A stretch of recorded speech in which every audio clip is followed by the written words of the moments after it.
أعوذ بالله من الشيطان الرجيم. بسم الله الرحمن الرحيم.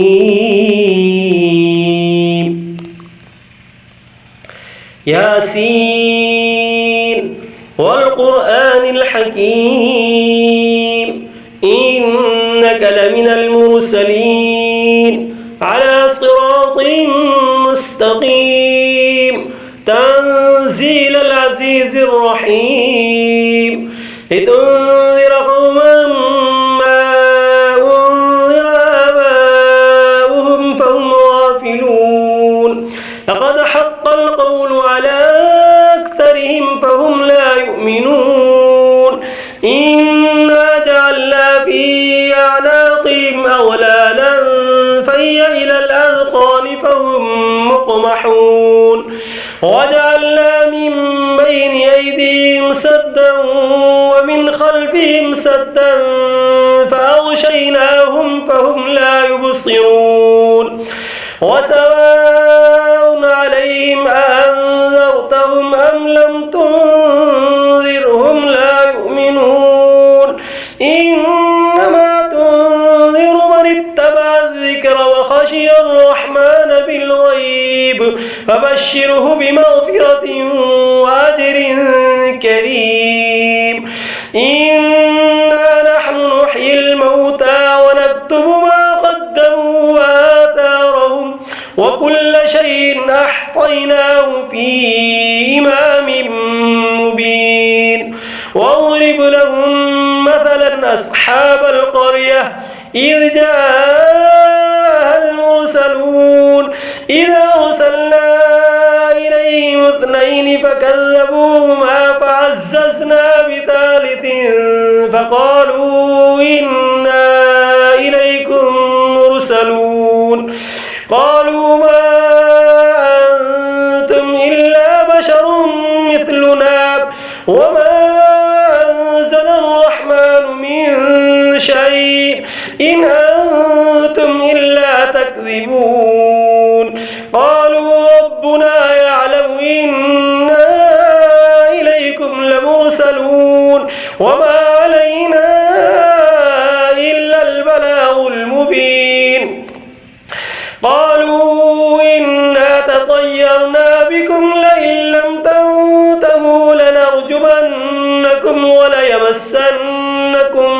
منا عذاب أليم قالوا طائركم معكم أئن ذكرتم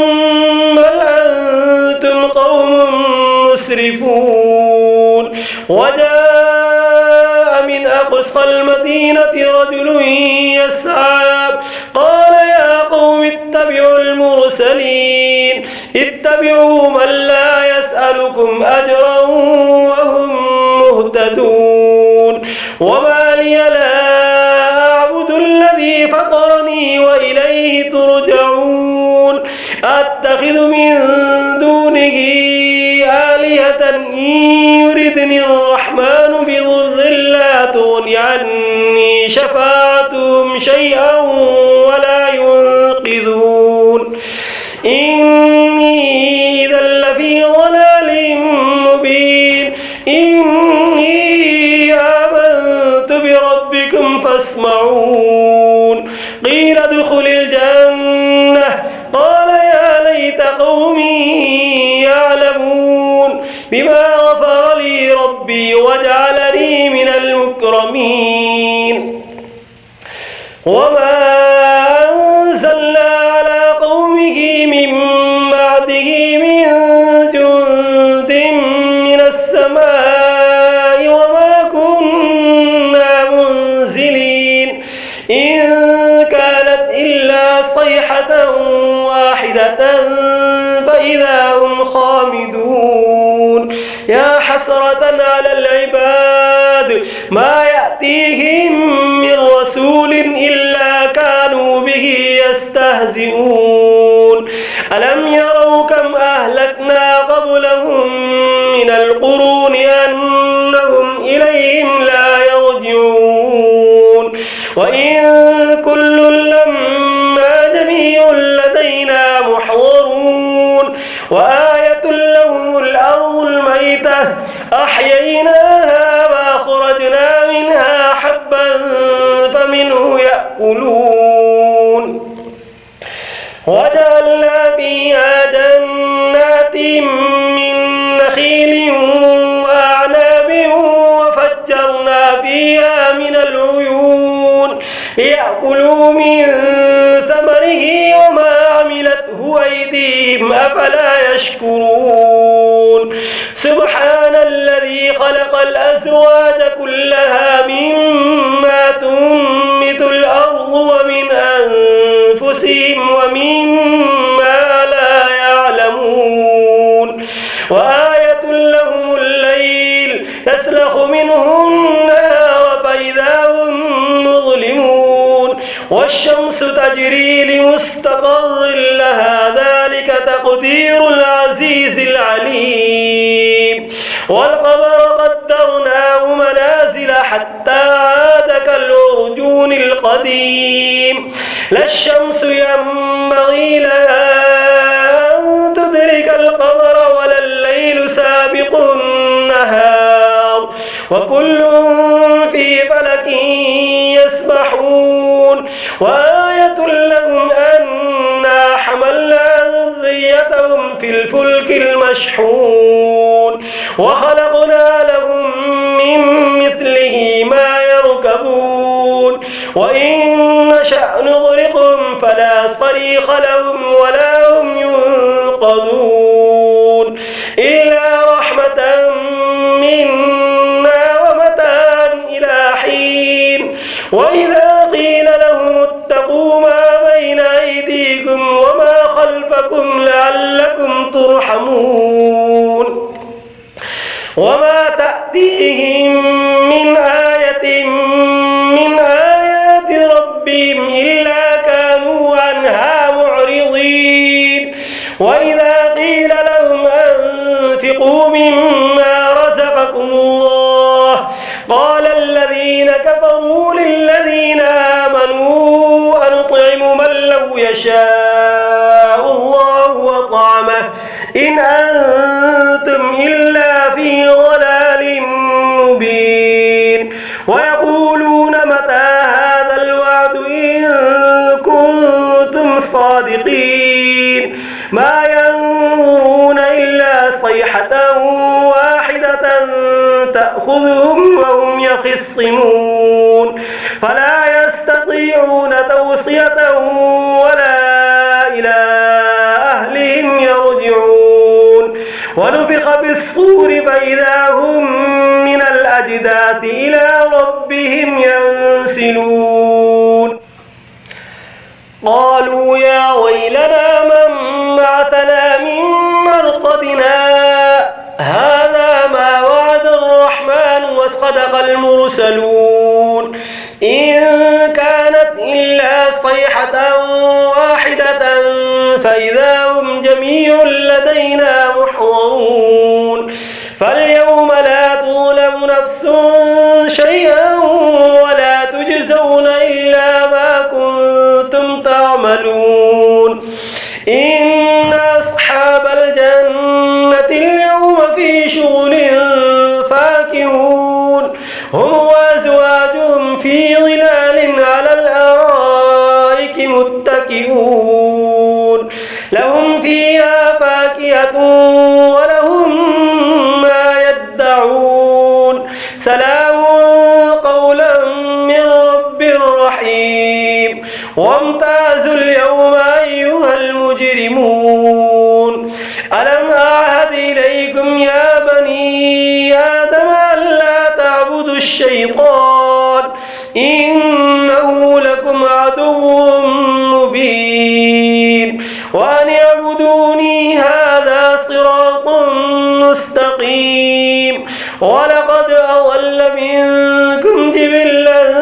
كثيرا أفلم تكونوا تعقلون هذه جهنم التي كنتم توعدون اصلوها اليوم بما كنتم تكفرون اليوم نختم على أفواههم وتكلمنا وتشهد أرجلهم بما كانوا يكسبون ولو نشاء لطمسنا على أعينهم فاستبقوا الصراط فأنى يبصرون ولو نشاء لمسخناهم على مكانتهم فما استطاعوا مضيا ولا يرجعون ومن نعمره ننكسه في الخلق أفلا يعقلون وما علمناه الشعر وما ينبغي له إن هو إلا ذكر وقرآن مبين لينذر من كان حيا ويحق القول على الكافرين أولم يروا أنا خلقنا لهم مما عملت أيدينا أنعاما فهم لها مالكون وذللناها لهم فمنها ركوبهم ومنها يأكلون ولهم فيها منافع ومشارب وفلا يشكرون واتخذوا من دون الله آلهة لعلهم ينصرون لا يستطيعون نصرهم وهم لهم جند محضرون فلا يحزنك قولهم إنا نعلم ما يسرون وما يعلنون أولم ير الإنسان أنا خلقناه من نطفة فإذا هو خصيم مبين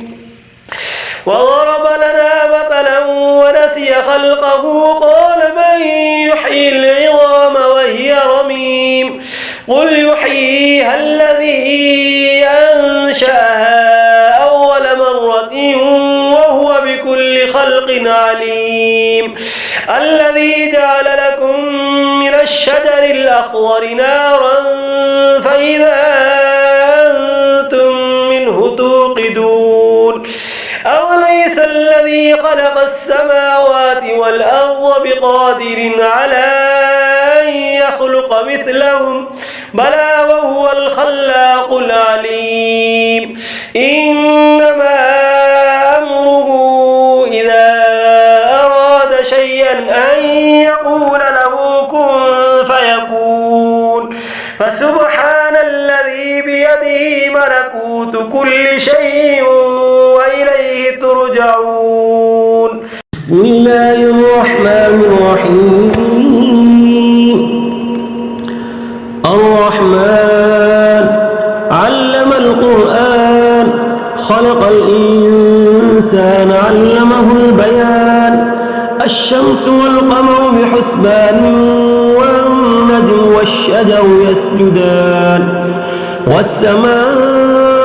رفعها ووضع الميزان ألا تطغوا في الميزان وأقيموا الوزن بالقسط ولا تخسروا الميزان والأرض وضعها للأنام فيها فاكهة والنخل ذات الأكمام والحب ذو العصف والريحان فبأي آلاء ربكما تكذبان خلق الإنسان من صلصال كالفخار وخلق الجان من مارد من نار فبأي آلاء ربكما تكذبان رب المشرقين ورب المغربين فبأي آلاء ربكما تكذبان مرج البحرين يلتقيان بينهما برزخ لا يبغيان فبأي آلاء ربكما تكذبان يخرج منهما اللؤلؤ والمرجان فبأي آلاء ربكما تكذبان وله الجوار المنشآت في البحر كالأعلام فبأي آلاء ربكما تكذبان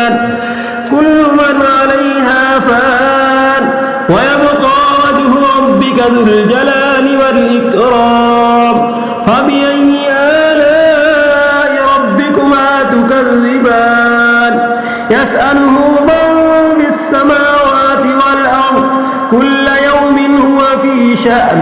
فبأي آلاء ربكما تكذبان سنفرغ لكم أيها الثقلان فبأي آلاء ربكما تكذبان يا معشر الجن والإنس إن استطعتم أن تنفذوا من أقطار السماوات والأرض فانفذوا لا تنفذون إلا بسلطان فبأي آلاء ربكما تكذبان يرسل عليكما شواظ من نار ونحاس فلا تنتصران فبأي آلاء ربكما تكذبان فإذا انشقت السماء فكانت وردة كالدهان فبأي آلاء ربكما تكذبان فيومئذ لا يسأل عن ذنبه إنس ولا جان فبأي آلاء ربكما تكذبان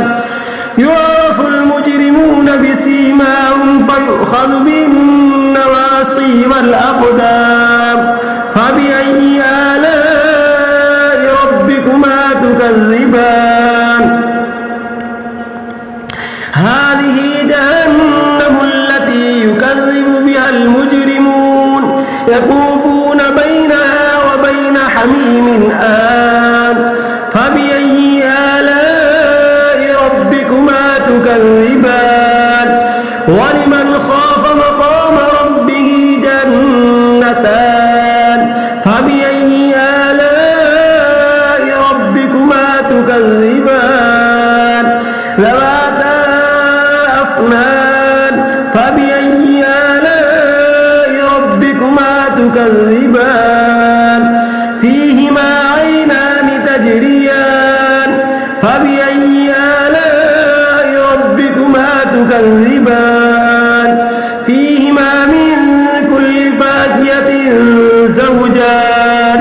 فبأي آلاء ربكما تكذبان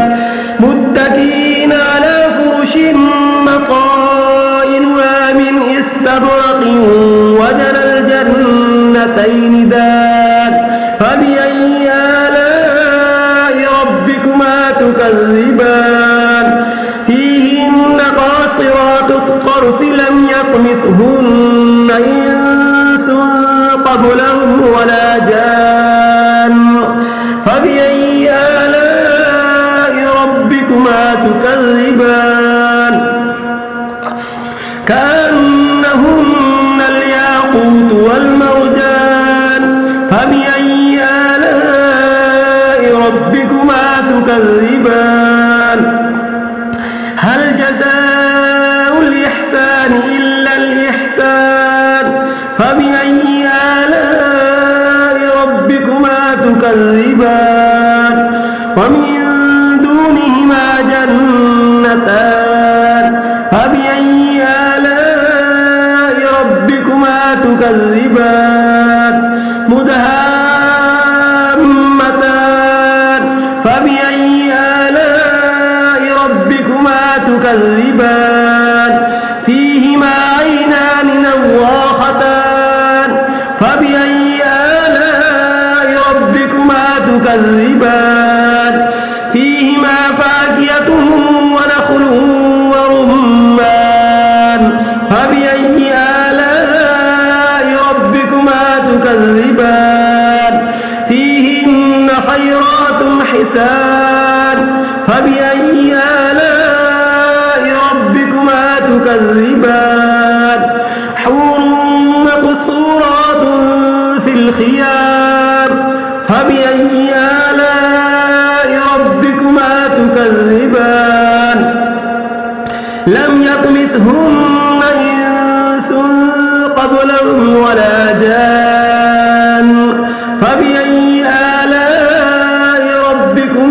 تكذبان متكئين على رفرف خضر وعبقري حسان فبأي آلاء ربكما تكذبان تبارك اسم ربك ذي الجلال والإكرام بسم الله الرحمن الرحيم إذا وقعت الواقعة ليس لوقعتها كاذبة خافضة رافعة إذا رجت الأرض رجا وبست الجبال بسا فكانت هباء منبثا وكنتم أزواجا ثلاثة فأصحاب الميمنة ما أصحاب الميمنة وأصحاب المشأمة ما أصحاب المشأمة والسابقون السابقون أولئك المقربون في جنات النعيم ثلة من الأولين وقليل من الآخرين على سرر موضونة متكئين عليها متقابلين يطوف عليهم ولدان مخلدون بأكواب وأباريق وكأس من معين لا يصدعون عنها ولا ينزفون وفاكهة مما يتخيرون ولحم طير مما يشتهون وحور عين كأمثال اللؤلؤ المكنون جزاء بما كانوا يعملون لا يسمعون فيها لغوا ولا تأثيما إلا قيلا سلاما سلاما وأصحاب اليمين ما أصحاب اليمين في سدر مخضود وطلح منضود وظل ممدود وماء مسكوب وفاكهة كثيرة لا مقطوعة ولا ممنوعة وفرش مرفوعة إنا أنشأناهن إنشاء فجعلناهن أبكارا عربا أترابا لأصحاب اليمين ثلة من الأولين وثلة من الآخرين وأصحاب الشمال ما أصحاب الشمال في سموم وحميم وظل من يحموم لا بارد ولا كريم إنهم كانوا قبل ذلك مترفين وكانوا يصرون على الحنث العظيم وكانوا يقولون أئذا متنا وكنا ترابا وعظاما أئنا لمبعوثون أوآباؤنا الأولون قل إن الأولين والآخرين لمجموعون إلى ميقات يوم معلوم ثم إنكم أيها الضالون المكذبون لآكلون من شجر من زقوم فمالئون منها البطون فشاربون عليه من الحميم فشاربون شرب الهيم هذا نزلهم يوم الدين نحن خلقناكم فلولا تصدقون أفرأيتم ما تمنون أنتم تخلقونه أم نحن الخالقون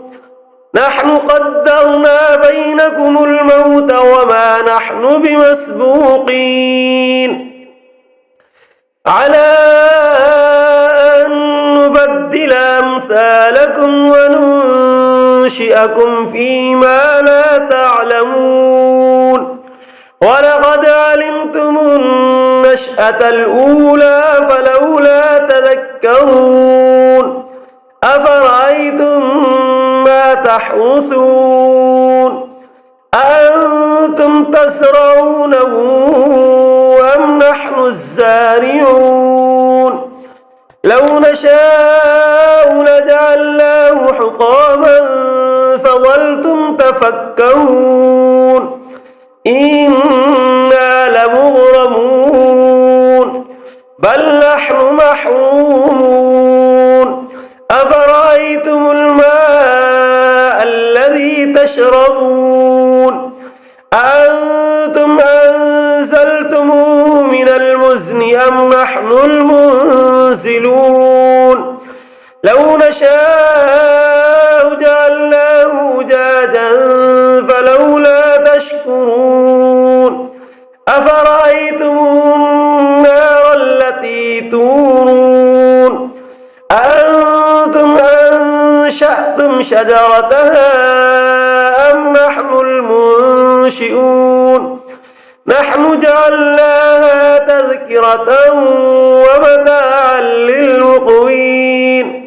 فسبح باسم ربك العظيم فلا أقسم بمواقع النجوم وإنه لقسم لو تعلمون عظيم إنه لقرآن كريم في كتاب مكنون لا يمسه إلا المطهرون تنزيل من رب العالمين أفبهذا الحديث أنتم مدهنون وتجعلون رزقكم أنكم تكذبون فلولا إذا بلغت الحلقوم وأنتم حينئذ تنظرون ونحن أقرب إليه منكم ولكن لا تبصرون فلولا إن كنتم غير مدينين ترجعونها إن كنتم صادقين فأما إن كان من المقربين فروح وريحان وجنة نعيم وأما إن كان من أصحاب اليمين فسلام لك من أصحاب اليمين وأما إن كان من المكذبين الضالين فنزل من حميم وتصلية جحيم إن هذا لهو حق اليقين فسبح باسم ربك العظيم. بسم الله الرحمن الرحيم. تبارك الذي بيده الملك وهو على كل شيء قدير الذي خلق الموت والحياة ليبلوكم أيكم أحسن عملا وهو العزيز الغفور الذي خلق 7 سماوات طباقا ما ترى في خلق الرحمن من تفاوت فارجع البصر هل ترى من فطور ثم ارجع البصر كرتين ينقلب إليك البصر خاسئا وهو حسير ولقد زينا السماء الدنيا بمصابيح وجعلناها رجوما للشياطين وأعتدنا لهم عذاب السعير وللذين كفروا بربهم عذاب جهنم وبئس المصير إذا ألقوا فيها سمعوا لها شهيقا وهي تفور تكاد تميز من الغيظ كلما ألقي فيها فوج سألهم خزنتها ألم يأتكم نذير قالوا بلى قد جاءنا نذير فكذبنا وقلنا ما نزل الله من شيء إن أنتم إلا في ضلال كبير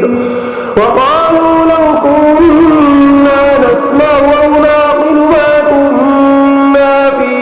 أصحاب السعير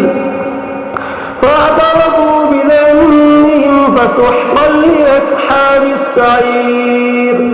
إن الذين يخشون ربهم بالغيب لهم مغفرة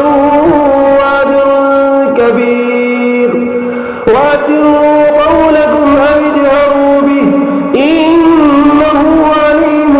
بذات الصدور ألا يعلم من خلق وهو اللطيف الخبير هو الذي جعل لكم الأرض ذلولا فامشوا في مناكبها وكلوا من رزقه وإليه النشور أمنتم من في السماء أن يخسف بكم الأرض فإذا هي تمور أم أمنتم من في السماء أن يرسل عليكم حاصبا فستعلمون كيف نذير ولقد كذب الذين من قبلهم فكيف كان نكير أولم يروا إلى الطير فوقهم صافات ويقبضن ما يمسكهن إلا الرحمن إنه بكل شيء بصير أمن هذا الذي هو جند لكم ينصركم من دون الرحمن إن الكافرون إلا في غرور أمن هذا الذي يرزقكم إن أمسك رزقه بل لجوا في عتو ونفور أفمن يمشي مكبا على وجهه أهدى أمن يمشي سويا على صراط مستقيم قل هو الذي أنشأكم وجعل لكم السمع والأبصار والأفئدة قليلا ما تشكرون قل هو الذي ذراكم في الأرض وإليه تحشرون ويقولون متى هذا الوعد إن كنتم صادقين قل إنما العلم عند الله وإنما أنا نذير مبين فلا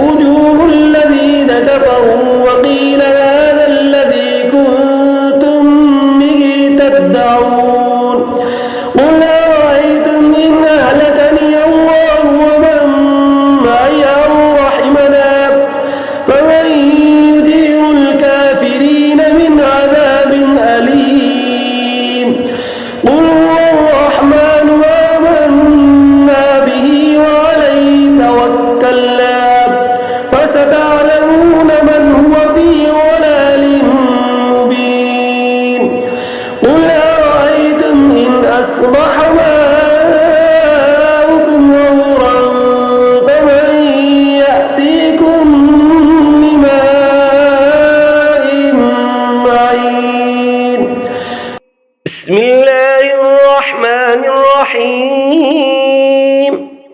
يا أيها المزمل قم الليل إلا قليلا نصفه أو انقص منه قليلا أو زد عليه ورتل القرآن ترتيلا إنا سنلقي عليك قولا ثقيلا إن ناشئة الليل هي أشد وطئا وأقوم قيلا إن لك في النهار سبحا طويلا واذكر اسم ربك وتبتل إليه تبتيلا رب المشرق والمغرب لا إله إلا هو فاتخذه وكيلا واصبر على ما يقولون واهجرهم هجرا جميلا وذرني والمكذبين أولي النعمة ومهلهم قليلا إن لدينا أنكالا وجحيما وطعاما ذا غصة وعذابا أليما يوم ترجف الأرض والجبال وكانت الجبال كثيبا مهيلا إنا أرسلنا إليكم رسولا شاهدا عليكم كما أرسلنا إلى فرعون رسولا فعصى فرعون الرسول فأخذناه أخذا وبيلا فكيف تتقون إن كفرتم يوما يجعل الولدان شيبا السماء منفطر به كان وعده مفعولا إن هذه تذكرة فمن شاء اتخذ إلى ربه سبيلا إن ربك يعلم أنك تقوم أدنى من ثلثي الليل ونصفه وثلثه وطائفة من الذين معك والله يقدر الليل والنهار علم أن لن تحصوه فتاب عليكم فاقرؤوا ما تيسر من القرآن علم أن سيكون منكم مرضى وآخرون يضربون في الأرض يبتغون من فضل الله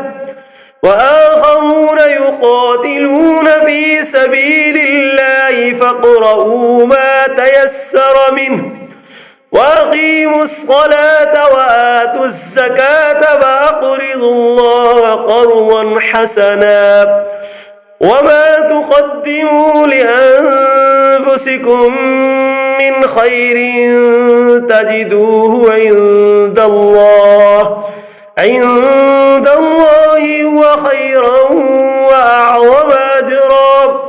واستغفروا الله إن الله غفور رحيم صدق الله العظيم.